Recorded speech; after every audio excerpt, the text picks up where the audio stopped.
Representative Ellison is not a member of this committee, but we have one of the co-authors of the bill, Representative Feist. So Representative Feist, would you please motion for House File 629 to be before the committee to be referred to Education Finance? Yes, Madam Chair, I would be happy to make a motion to move House File 629 before the committee and to re-refer it, or just before the committee at this point. And then to be referred to. And to be referred to the Education Finance Committee. That is our intent. All right. Thank you. So we have the bill before us, and Representative Edelson, would you please introduce yourself? And then I believe that we do have an author's amendment that we would also like to adopt. I do. Heather Edelson, I represent Edina and Bloomington. Madam Chair, I do have an amendment I would like to move. It's the DE1. All right. Representative Weiss, would you like to make the motion to move the DE1 amendment before the committee? Yes, Madam Chair, I move the DE1 amendment before the committee. All right. I do a brief explanation of the, well, it's a DE amendment, so let's bring that up. The Madam DE1 Speaker, amendment. I would be grateful if members of the committee would adopt the DE, and then I'll speak to the bill. Okay, as amended. All right. Madam Chair, do we have to adopt the A1 amendment to the DE1 before we? I can't remember. Madam Chair, we're not going to be. We're not, we decided not to Okay, do. Yep. great, thank you. Yep, a little bit of streamlining. This is enough to handle today, but yes, thank you. Thank you, Chair Joachim, for watching out for us. All right, so we have the DE1 motions to be before us. All in favor of adopting the DE1 amendment to get the bill in the shape that the author would like to present it, please say aye. Aye. Opposed? All right. The bill as amended, ready to go. Representative Edelson. Thank you, Madam Chair and members. I'm going to be brief with my comments, as I know that we have a great deal of testifiers that would like to remark on this bill today. House File 629, the READ Act, is an effort to take what we know about research, human development, cognitive science, and how people learn to read and apply it to meaningful public policy. This goal is to support our districts and to improve literacy rates across the state of Minnesota to help every child have the opportunity to read well. Before you are slides that I have provided titled The READ Act that detail legislative history over the past 22 years. Many thanks to our House Legislative Library for their work here in compiling this information so members have context. You should have a handout with MCA reading score data. Now, I'll be the first one to admit that MCAs are not a great way to look at literacy rates, but unfortunately that's how our state does it now, so I'm providing that. What you'll see there is about 50% of the children in the state of Minnesota, only about 50% are reading at grade level. So I will also say that we absolutely can do better, and the DE before you is still being worked on. The goal is to continue the work on this language. We are in the 6th week of session. We have a little bit of time, but I want to make sure that we have broad support across the state. There's 2 changes I want to specifically note for members that we will be addressing in the weeks to come before it gets to education finance, is the definition of reading and literacy specialist, and also adding language about progress monitoring. And right now, Madam Chair, I'm going to walk you through just the bill, and then I'm going to move straight to my testifiers. And I've been aware once they kind of know they're up next, they should be coming up. But the READ Act seeks to remove literacy reporting from the world's best workforce. This reporting requirement doesn't really do anything for our literacy scores in the state of Minnesota. It's just something districts have to do. We don't use it, districts don't use it. We build and strengthen the local literacy plan that districts report on annually. We're moving that report from July 1st to August 1st. It adds reporting under a local literacy plan, which we're really trying to make more comprehensive. So it adds literacy screeners to be used in the first 6 weeks and the last 6 weeks of a school year. It's the results of the screeners to be added to look at growth. Reading curriculum a district uses would be reported on the local literacy plan. It states that the commissioner must recommend screeners to a local district to choose from by July 1st of 2023. It would also have MDE compile states' local literacy plans that they will be submitting into a report every 2 years to the legislature so that we can look at what's happening across the state of Minnesota, not just tracking MCAs. It adds definitions. Again, I want to be clear, I'm working on some of those. The states And MDE must make available in the bill as well a list of approved science of reading literacy curriculum that would be based in evidence, materials that would also include culturally and linguistically responsive materials that reflect our state's diverse populations. It provides literacy grants and also provides professional development funds. With that, Madam Chair, I would like to move to my testifiers. They have come from all over Minnesota and can speak to the importance of our state supporting local districts to ensure that every Minnesota child has a chance to read well. Thank you, Representative Edelson. We have Dr. Kim Gibbons. Please proceed and introduce yourself again. Good afternoon, Madam Chair. My name is Dr. Kim Gibbons, and I'm speaking as the Director of the Center for Applied Research and Educational Improvement at the University of Minnesota, which also includes the Minnesota Center for Reading Research. And we're also one of 19 federally funded comprehensive centers that provides support to the state departments of Wisconsin and Minnesota around evidence-based practices. I'm not here formally representing the College of Education or the University of Minnesota. However, Dean Rodriguez is fully supportive of the efforts underway in Cary and is always looking for ways to partner with educators to improve outcomes for students. I'm here today to talk about literacy in the state of Minnesota, both where we have been and where we're currently at. Our current statistic in Minnesota is that we have close to 500,000 students that aren't proficient in reading. That is enough to fill up the US Bank Stadium 7.5 times over. And if I beamed every student's picture up on the screen and left it there for 5 seconds, we'd be here for 12 days. While Minnesota, we know that we have the highest ACT scores in the country, we also have the largest achievement gap in the country between Black students and white students. Minnesota ranks close to last for graduation of students with disabilities and last among states for graduation rates of Black students. We also know that poor reading skills impact academic achievement, and they're also associated with an increased risk of not completing high school, death by suicide, incarceration, anxiety, depression, unemployment, underemployment, and problems accessing healthcare. When we talk about the science of reading, unfortunately, along with having large gaps in our reading proficiency, there's also a gap between research and practice. The science of reading is simply results in consensus from many related disciplines about over 25 years of empirical research about how students learn to read, what goes wrong when students don't learn, and the best type of instruction that works for the most students. It's based on thousands of studies supported by hundreds of millions of dollars of research and challenges older methods of reading instruction that were largely based on tradition and observation and not evidence. The big debate that has been going on for several years, despite all of this research, is there's one side that says if kids know how the sounds in words are represented by letters, reading comprehension will follow. Teach kids decoding. The other side says if kids are focused on the meaning of what they're reading, they can figure out what the words say, so teach comprehension.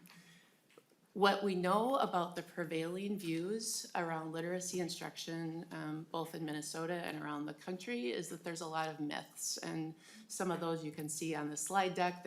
One myth is reading is as natural as speaking, so immerse students in good literature and print. There are multiple ways that children learn to read, so there isn't one set of instructional principles. And teaching young children to look at pictures, skip over the words, or guess will help develop reading comprehension. With the prevailing views, if students don't make good progress, there's typically two responses. One is that there must be a problem in the home, maybe the child wasn't read to enough. The other is that there must be a problem in the child, that they have a disability. Usually it's neither. Most of the time when kids can't read, it's because they weren't taught explicitly how to do it.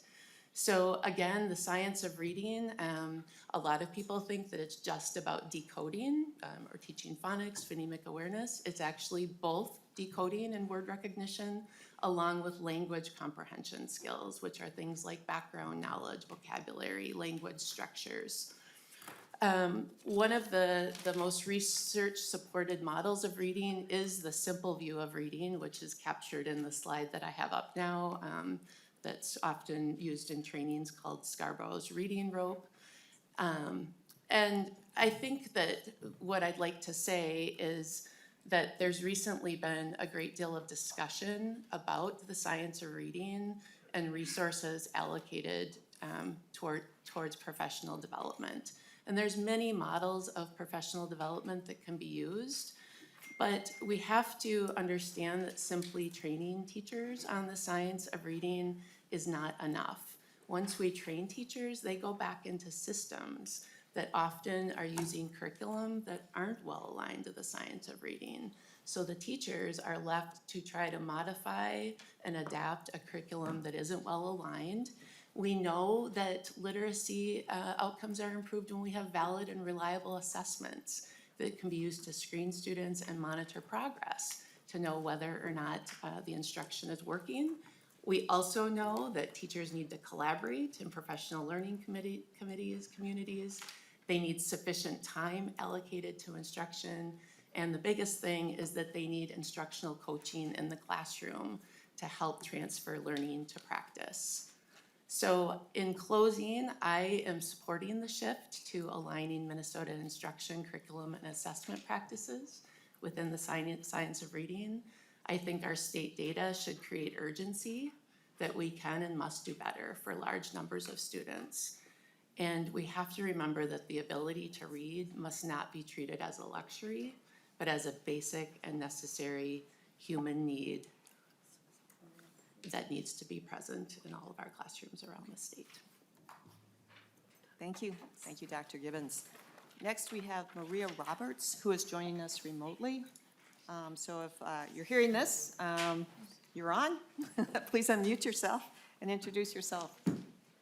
Hello, my name is Maria Roberts, and I'm the principal at Wilshire Park Elementary School in the St. Anthony New Brighton School District, which is located in Representative Feist's district. It's an honor to testify before you today in support of House File 629.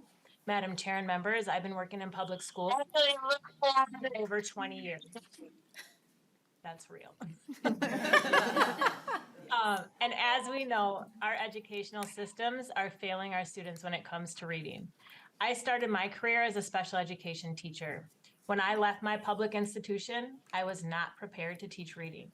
Although I would be teaching our most vulnerable learners, I was taught how to teach art and music, not how to teach reading. Today, when I ask teachers how they were taught to teach reading, the majority of them say they also were not adequately prepared.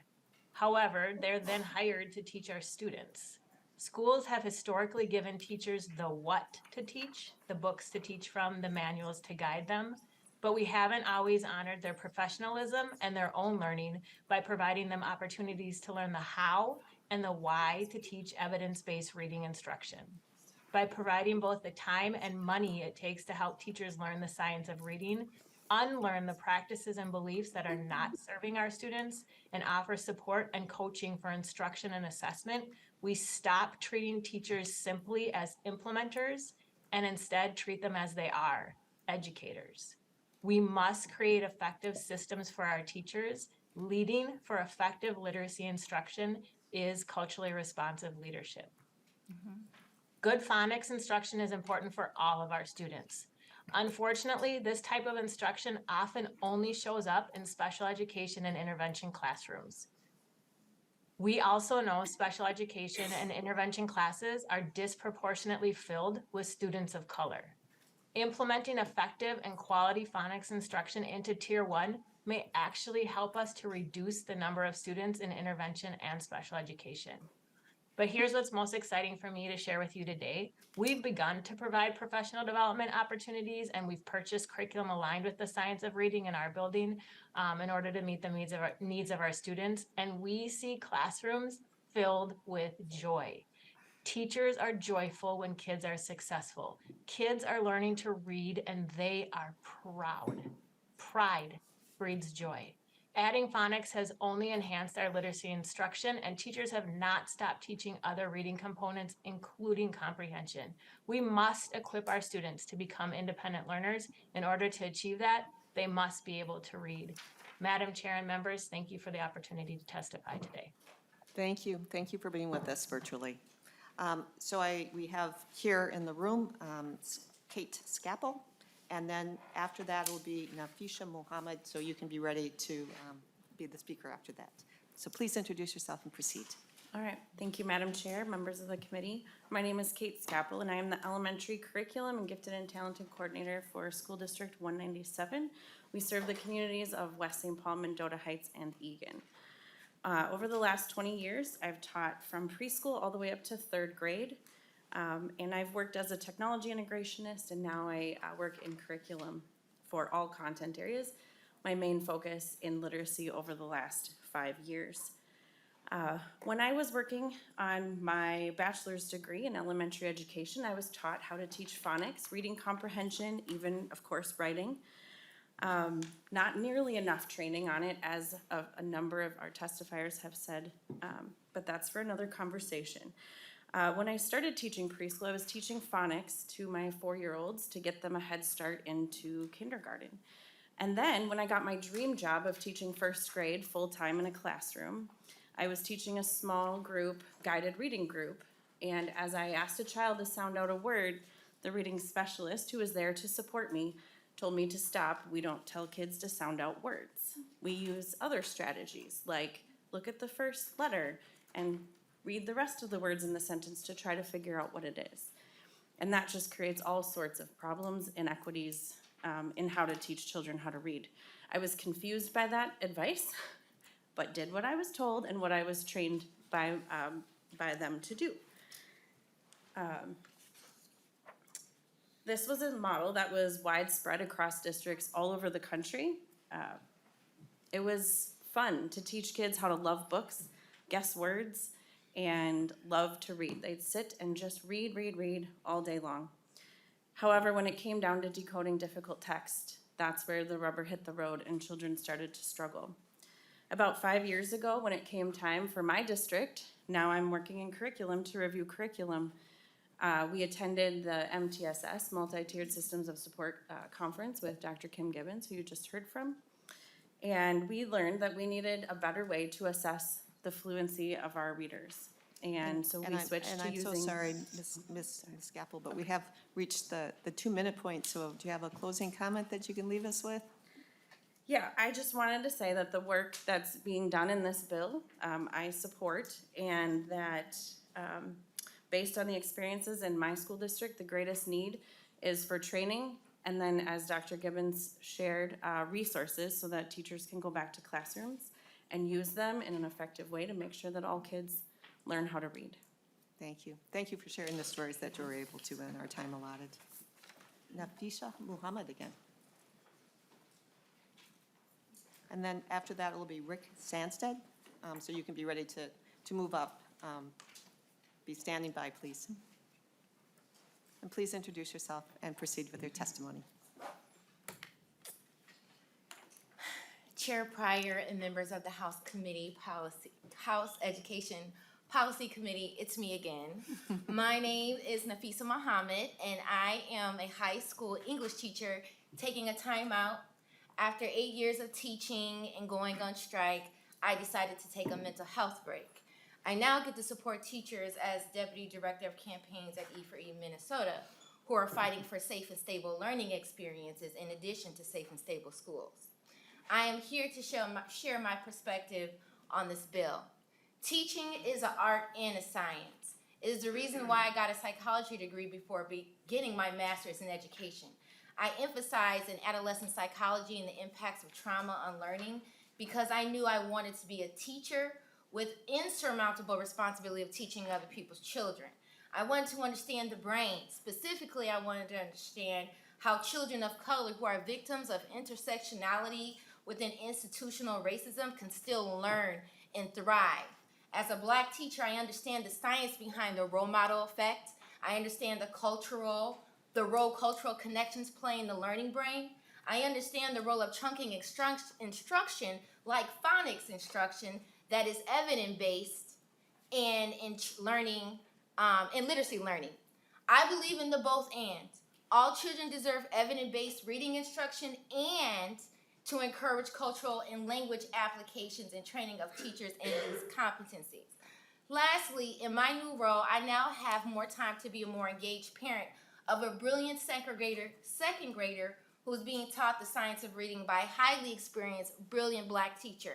I love watching her use the science of reading and the art of teaching to advance my son's and his peers' learning through their cultural funds of knowledge. My dream would be not only do we center science in reading, but the science behind cultural and linguistic connections to the brain in all learning experiences.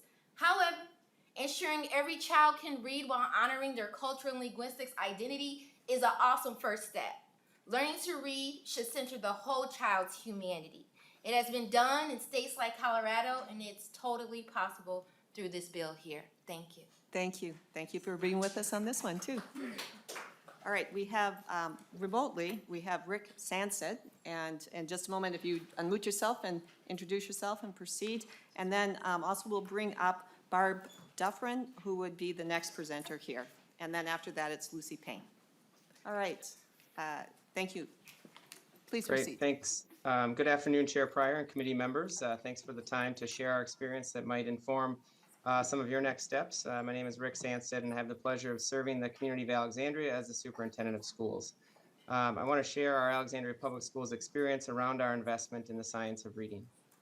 We started our science of reading journey in 2017 with a training focus on our special education and reading intervention teachers. Next, we invested some resources in 2 staff members who could then become internal certified trainers within our district. This allowed us to expand the training in an affordable fashion throughout our schools. Even through the pandemic, we were able to invest in the development of our staff around the science of reading. This training has allowed us to support student growth and, as Principal Roberts mentioned earlier, increase student joy in our elementary schools through our regular classroom instruction, as well as our intervention and special education support structures. For districts like ours who have already invested in training, reimbursement for this expense is very important to our effort going forward. As Dr. Gibbons and Principal Roberts referenced, it's not just about the initial training, but the support through materials and ongoing coaching as well. We know more about how kids learn how to read. We know more about the importance of training teachers and the skills they need to help students be successful. It's time for our actions to follow what we know. Many districts across the state, and you're hearing from a number of them today, have already acted. And we need to make sure that all staff and students in our state have the same opportunities to be equipped with the tools they need. That opportunity is in front of us today. Thank you for the opportunity to testify this afternoon. Thank you. Thank you for being with us. We have here in person, Barb Dufferin. Thank you, Chair Pryor and members of the committee. My name is Barb Dufferin, Superintendent of Matamidi Public Schools, and this is going to start to sound familiar. As a district, we fully agree with the urgent need to change our instructional practices to align with the science of reading. And as a district that has begun that process, we want to ensure that urgency does not lead to rushed implementation with poor outcomes. In 2018, our Education Foundation helped support the training of 2 teachers in becoming letters facilitators. Our facilitators are now training their peers using Volume 1 letters training, which requires 80 hours of work for each participant and has been likened to a college course. We have put considerable time and resources towards letters training, and at the end of this year, we will have over 50 teachers trained, which represents all of our K-2 classroom teachers and many of our district special education and reading intervention teachers. We are fortunate to be a small district and to have had financial support to start this work. Upon completion of Letters Volume 1 training, a school-based leadership team will oversee the implementation of our literacy program, as well as the de-implementation of practices and resources that are not aligned with the science of reading. The team will provide leadership in auditing and rolling out new curriculum resources, identifying additional training, and analyzing data to identify future needs. I share all of this information with you to help illustrate that the implementation of the science of reading is a big lift, not simply a training. House File 629 will support the work we are doing in Matamidi, and I want to emphasize a key element of implementation and de-implementation work is ensuring access to instructional coaching. A literacy coach will be an active link between the implementation team and the immediate and ongoing support of classroom teachers. Thank you. Thank you. And I believe we have next Lucy Payne on Zoom. No. on our remote? Oh, you are here, okay. I mean, I thought you were, but. I'm here with my superintendent, Barb Dufferin, Madam Chair, and members of the committee. I'm Dr. Lucy Payne, a Matamidi School Board member and faculty member in teacher preparation at the University of St. Thomas. With my multiple roles in education, I've been actively involved in literacy work through the work with the Hunt Institute. This is the first bill that I have seen that approaches literacy improvement from more of a systems perspective. There's not one person, group, or organization that is responsible for the current situation in Minnesota. Each stakeholder has a role to play in the improvement of outcomes for all students. This bill involves many of the key components and stakeholders. And while we appreciate the ideas and concepts in this bill, our experience tells us that we need what is included in the bill and more. We recommend that House File 629 expands the training of the science of reading to all staff, including building leadership, teachers, and paraprofessionals. And the science of reading is a multi-year ongoing process. Time is needed if we're going to achieve the depth of knowledge and impact we desire. In addition, we hope the final language of the bill will fully fund all districts and schools in the depth of training and instructional coaching support needed over time. In order to see the changes we seek in outcomes, we need to acknowledge that learning to read and comprehend text is a complex process that will take time. Training our teachers and others in the science of reading is an important start, but not a quick fix to a complex issue. In closing, we would like to again state our support for House File 629 and its approach to the urgent need to support Minnesota students in literacy. We hope the bill language continues to be refined to address the long-term nature of the needed solution. Thank you. Thank you, Ms. Payne. We're next going to turn to Greta Evans-Becker, who will be here remotely. And then at that time also, if we can have Dr. Justin Killian and Jocelyn Thompson move up to the testifier stand and be ready after this testimony. So Greta Evans-Becker, if you can unmute yourself and join us remotely by identifying yourself first. Thank you, Madam Chair. I'm Dr. Greta Evans-Becker, a former teacher and elementary school principal, now serving as the board chair for the Robbinsdale Area School Board. Letters Framework training began in Robbinsdale in 2019, and by August of this year, all of our elementary, special education, English language, and reading teachers will be trained. Our teachers report that they are energized and more confident in their teaching of reading because they know they're making the correct changes in their instruction to fill the gaps in their students' abilities and skills. They are seeing these benefits in their students, and the teachers report the students are more excited to read. To measure student progress, our teachers use the FastBridge reading screener 3 times per year. Our FastBridge data is showing a substantial % of our students moving from high risk to some risk in kindergarten. One teacher anecdotally reported to the board last week that her class went from 25% on track to 47% on track with data just from fall to winter with the FastBridge screener. Longitudinal data of our first graders, who are now current second graders, showed that our high-risk students dropped by 14%.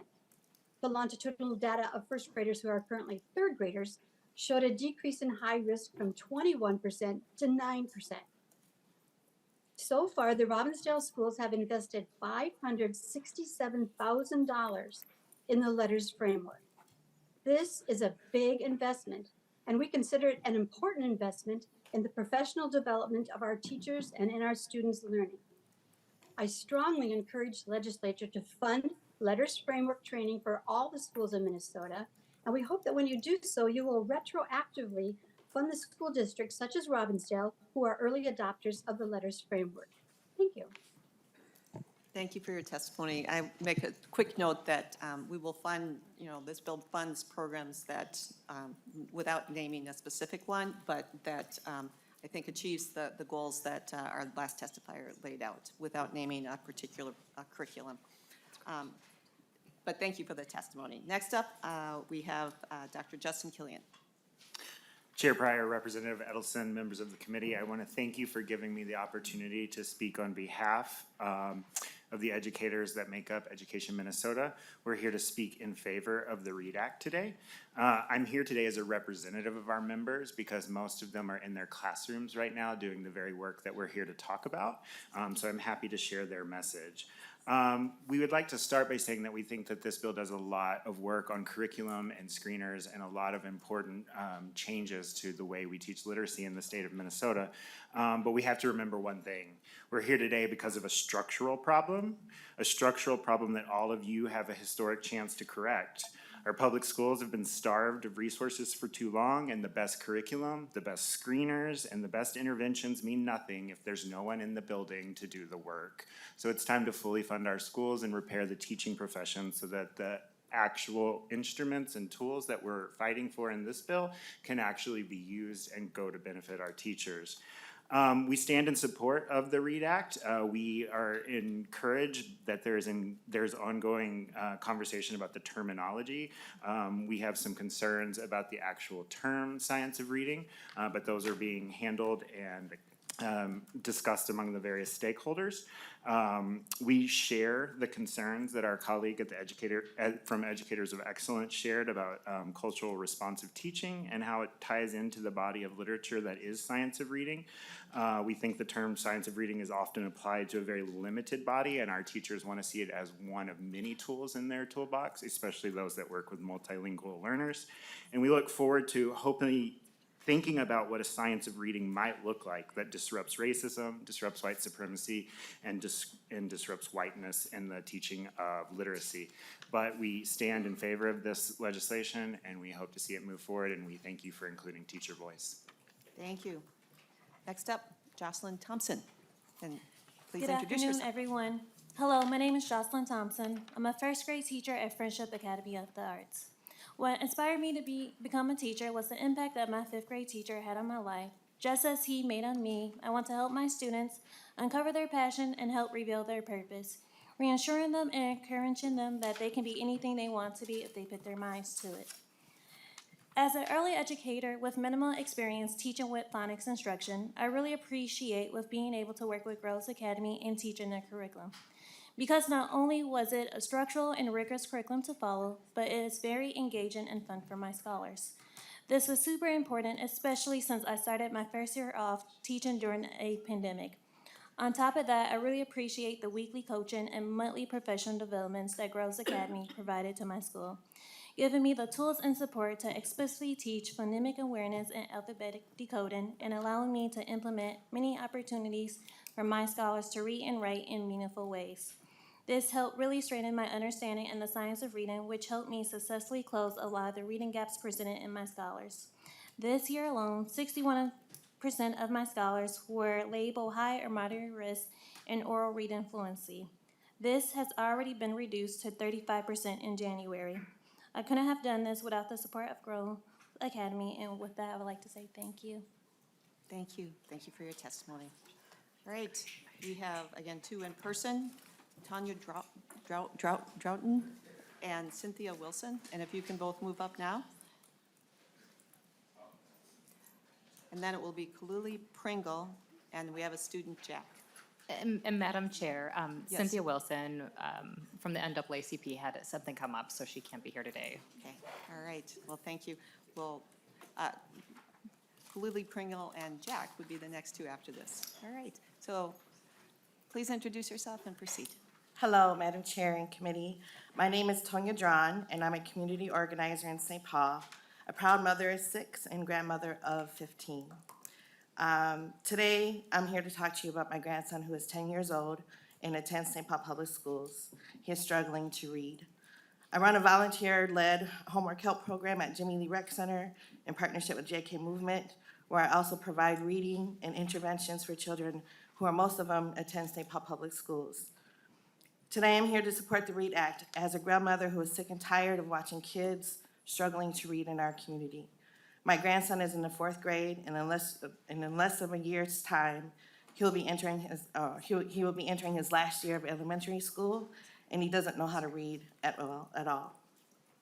My grandson has been in 2 different schools, and we moved him out of the first school because they didn't feel that him not being able to read was important enough to really put any type of intervention in. I had high hopes for the second school. It was a school I graduated from, an elementary school, a magnet school, and haven't gotten any support from them as well.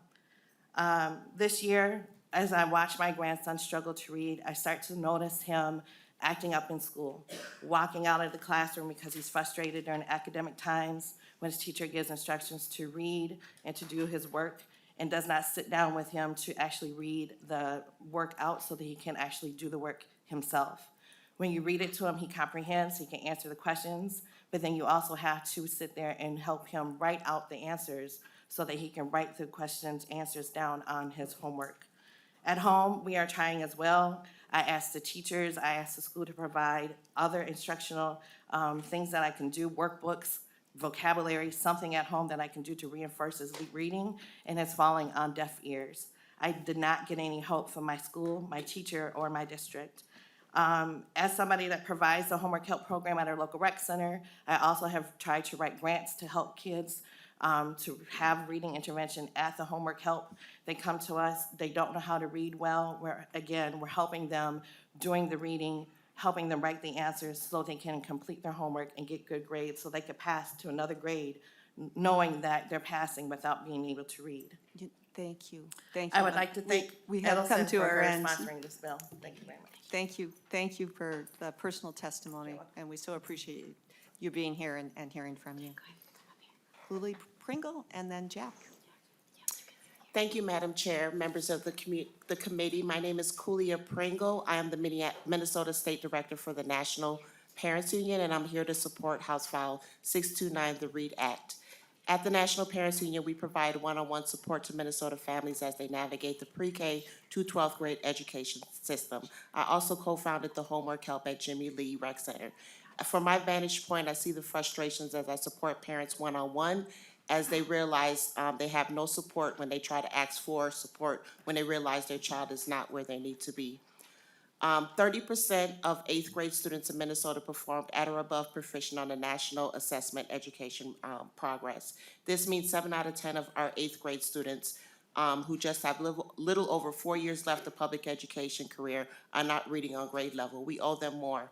We owe them by adopting explicit strategies to ensure that we are using strong, research-based curriculum. We owe them high-quality, ongoing professional development for our teachers, and we owe them the ability to continuously monitor and improve their progress. I believe the READ Act accomplishes these things for our kids. I coined a phrase called Read or Die, and I'm going to read a poem from a former student which convey this phrase. My hand was raised, you looked at me and turned away. Little did I know I wasn't having a good day. So I screamed. I threw my paper and my pencil on the ground. I got kicked out from then on. School to school, I moved around. Now I'm 17. This school thing isn't really for me. The streets are more appealing till we got caught in court. The cop said he felt threatened. I'm on T-shirts and clouds in a gate that looks like heaven. The look on everyone's face, I hate to see them all so down. I watched my mom scream as they put me in the ground. If only I have known my life I would plead to think this all happened because she couldn't help me read. Thank you.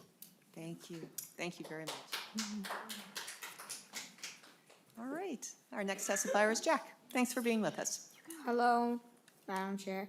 My name is Jack. I'm a 5th grader at Bethune Elementary in Minneapolis. I didn't learn to read in my first few years of school. It was really hard when I found out I have dyslexia. The doctor told my mom to hire a tutor trained in how to teach kids to read in a certain way, reflecting the science of reading. I didn't really get what that means, but I know it works because I learned to read. I was taught letter sounds and combinations in a certain order. I grew 3 grades in just 2 years. At my school, most families don't have the money to hire a tutor, and lots of my friends struggle to read too. But we are smart and capable, and we can all learn to read. We just need the right kind of help, and that's where you all come in. I hope you will pass the READ Act and invest more money in kids and our teachers and schools. My mom told me you have $17 billion extra dollars. You should give a lot of it to public schools because it's where the future is made.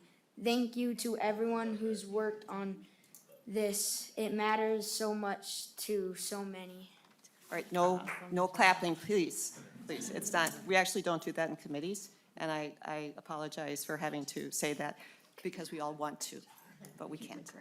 Thank you, Jack, for being us. That was wonderful. All right, now you can go sit down. I'm gonna answer hard now. All right, so we are in the section that's public testimony, and so we do have three more additional speakers. And I believe they're coming forward, Dr. Audrey Lensmeyer and Dr. Stephanie Rolag-Yoon. And then our final testifier of the day will be Bobby Burnham.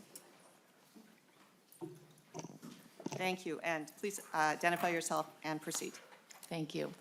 Madam Chair, members of the committee, Representative Edelson, thank you for allowing me to speak with you today. My name is Audrey Lensmeyer, and I'm a professor at Augsburg University, where I teach future teachers. My PhD is from the University of Minnesota in literacy education, and I taught as an elementary teacher in Minneapolis Public Schools.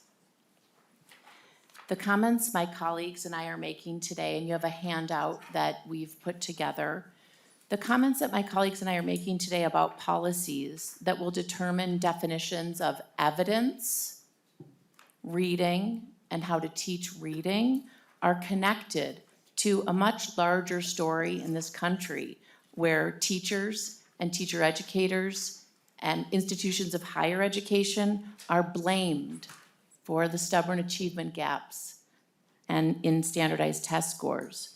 According to Wenzel in 2020, in the Reading Research Quarterly, this targeting pulls attention away from the overwhelming influence of racist and other oppressive practices in schools and society that greatly constrain generative opportunities for teaching and learning to read, particularly learners from marginalized community. This same blame game has been going on for over 100 years. This is nothing new. But now we know more, so we can do more. The READ Act can be improved in very simple ways. Do not pit science of reading against all other forms of research and knowledge that has informed how teachers can support learners. I know it feels good to say that this will improve reading scores and it will end the achievement gaps, but unfortunately an overemphasis in policy and funding will not produce your desired results. Further, the current plan holds impoverished views of teachers and learners. While it overemphasizes certain aspects of learning to read, it diminishes or ignores other. Instead, we might draw on a different model of teaching. I have one more paragraph, and I have one more paragraph, Madam Chair, I'd like to finish. And that takes how long? It's one paragraph. Okay, thank you. Instead, we might draw on a different model of teaching and learning to guide our policy making. We might want to think about creating a statewide literacy work around a comprehensive vision that includes foundational work such as that of Dr. Goldie Muhammad, who emphasizes that identity, skills, knowledge, and criticality are building blocks for sound educational practice. Notice that skills are not ignored in this model. My colleagues and I would like to support the state of Minnesota. We'd like to support the Reading Act. We'd like to collaborate with this body. We'd like to collaborate with MDE and the union. We can do better, and we welcome the opportunity to continue to work together. Thank you. Thank you. We have Dr. Stephanie Rolag-Yoon. Thank you. Madam Chair, members of the committee, thank you for allowing me to speak to you today. My name is Dr. Stephanie Rolag-Yoon. I'm a former classroom teacher, and I teach pre-service and practicing teachers. Similar to what Nafisa said earlier, on my best days as a teacher, I draw on the processes of reading and assessment and the backgrounds children bring with them, the link between reading and writing, and the individual identities and interests of students. For example, I was providing targeted instruction to a small group of third graders who needed reading support. It wasn't enough, as they were still not making progress. In response, I reflected on what I knew about the students. I had them take pictures and tell stories related to those pictures. I typed up these stories to make them part of the text with the strategies. With this shift, they started to feel more confident. They were engaged and their fluency and comprehension increased. In the decisions I made, I moved from a one-size-fits-all script to meeting the children's needs based on a comprehensive evidence-based approach to reading. As I connect with literacy specialists across districts that serve primarily BIPOC students, I hear a similar message. The concepts described as the science of reading alone are just not enough to fully support students, and research shows this. They are not enough for interventions, and they are certainly not enough for whole class instruction.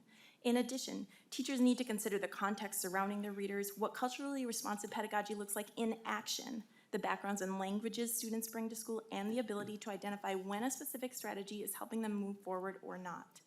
In the READ Act, as it is, there is a mention of culturally responsive materials, but the mandated curriculum and professional development that is tied to funding is solely defined around the science of reading, which in fact is in direct opposition to recent research-based recommendations for multilingual learners. This narrows the content, pedagogy, and possibilities that could contribute to overall reading success for students. Further, good teachers want to draw on the vast body of research and knowledge so they can support all of their students. If we limit their ability to do so, we risk losing more of our strong teachers. To reach all of the students and support our educators, please expand the language and action steps of the READ Act to include comprehensive sciences of reading and literacy. All right, thank you. Our final testifier is Dr. Bobby Burnham. Thank you, Representative Ellison. Thanks.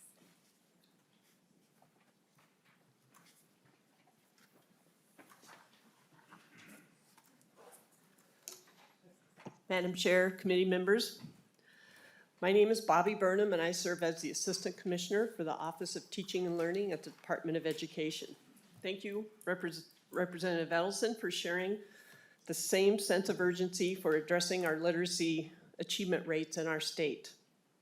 Representative Edelson and MDE have worked together to produce bills that both prioritize strategies to best serve our children, families, and communities, especially our most underserved children, and address the resource and professional learning needs of our educators in order to ensure our children learn to read at grade level at every grade. We are working collaboratively toward common goals and aligned priorities so that every child is reading at or above grade level every year. Beginning in kindergarten, including multilingual learners and students receiving special education services by ensuring educators have the supports needed to provide comprehensive evidence-based reading instruction by 2025. As you know, the governor's bill is not released yet. Once released, you will see many similarities in HR 629 in the governor's language, including the focus on evidence-based practices, educator training and literacy instruction, reform to literacy incentive aid to support these efforts, and investments at the local level to support implementation. There's a few differences as well, mostly with the governor's approach to targeting resources at the regional level as well.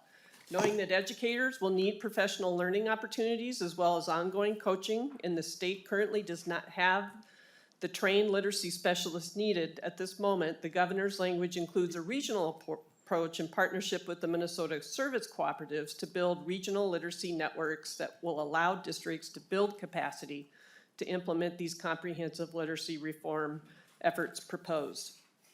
We do believe the approaches in our Bold Literacy and the READ Act can be complementary. We look forward to working together on these literacy approaches. Thank you, thank you. All right, it was great to hear from you again. So we're not in any committee hearing going to become experts on teaching literacy in our schools, but what we have here is we know that there are people that we can go back and we can ask our questions of. We put down a lot of people that come from different perspectives that can help inform the debate as we have this bill now, but this will be still part of a discussion on our policy bill going forward.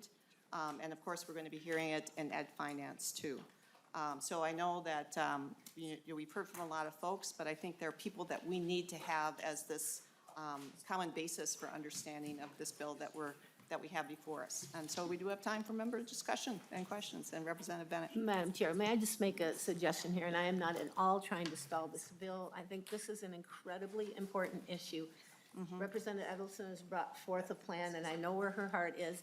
We want to get this right. We have 7 minutes right now for all of our members should be able to discuss this thoroughly, and we don't have that time. So I would request that you lay this over right now, so that we can have further discussion as a committee. Maybe some of these key testifiers can be available on Zoom so that we don't call them back here, but this is too important. Reading is critical, and we're in a crisis. And I don't think this bill is being given the weight that it needs right now if we aren't allowed full discussion. So I would just request that we lay this over and continue that discussion. Okay. I'm going to call on Chair Joachim because we were sending this to Ed Finance and where we're also going to be having discussions there to get your comment on that. Madam Chair, I think it's up to you if you want to take a little bit more time. I know how tight your schedule is, so I would leave it up to you. I know when we get it in our committee, we'll be more focused on the fiscal aspects, so. All right, thank you, Chair Joachim, for that, that comment on it. So I think we can leave it over and continue our discussion. But what I do hope is that, you know, we've had it introduced. We have the author here, we have had the expert testimonies, and if any member has actually clarifying questions, I would ask that we get those clarifying questions addressed before our next meeting when we bring it back, and that when we do come back to a meeting, that we actually are saying, you know, here's some policy that we want to look at, or that we think needs maybe a different take, and that you would share those comments with the author before we come back again too, and then we'll decide and then I think, but then we can have a public discussion of you know, what the public needs to know about this from our different perspectives. So if we can kind of preface it as continue to do the work, because this is a massively important bill, and we do want to make sure that we have participation and that exchange of ideas and discussion to make it the right bill at the right time, and that all the parts of it are really working. Also knowing that, you know, we have time here in education policy, but that also the time in education finance is going to be valuable also. So appreciate your clarification and discussion on that, Representative Bennett. And I know that we probably can't spend too much time. I mean, there's a lot of time that we could spend, but we need deadlines. Otherwise, we would never get through anything. And, you know, the kids can't wait. We've got to figure it out, and we want to figure it out in this session. So, thank you. Any other closing? You know, I think at this point, with just a couple minutes left and knowing that we're going to be laying it over, I just want to turn to Representative Edelson after this presentation today for your closing comments. Well, thank you, Madam Chair and members. This is Representative Bennett, a very important issue, and I think this is a bipartisan issue that we can actually come to agreement on. I know there's many things that we can agree on, and this should be one of them. And I just want to address, you know, how we've looked at literacy in the past. 50% of kids, think if 50% of this room, we decide whether or not you can go on, this half can go on and live a successful life. And you know what? That chance even increases if you can afford private tutoring. That's what we're talking about right now. It's a math question, but we're determining people's lives, young people who don't know that we're doing that for them. So I'm happy to lay it over. Madam Chair, I do really request, though, that we make it a priority to bring it back so it can go to Education Finance and has time for vetting. But I will have change to it, Ms. Representative Bennett. If you have suggestions, or anybody on this committee has suggestions, I'd be happy to work with you.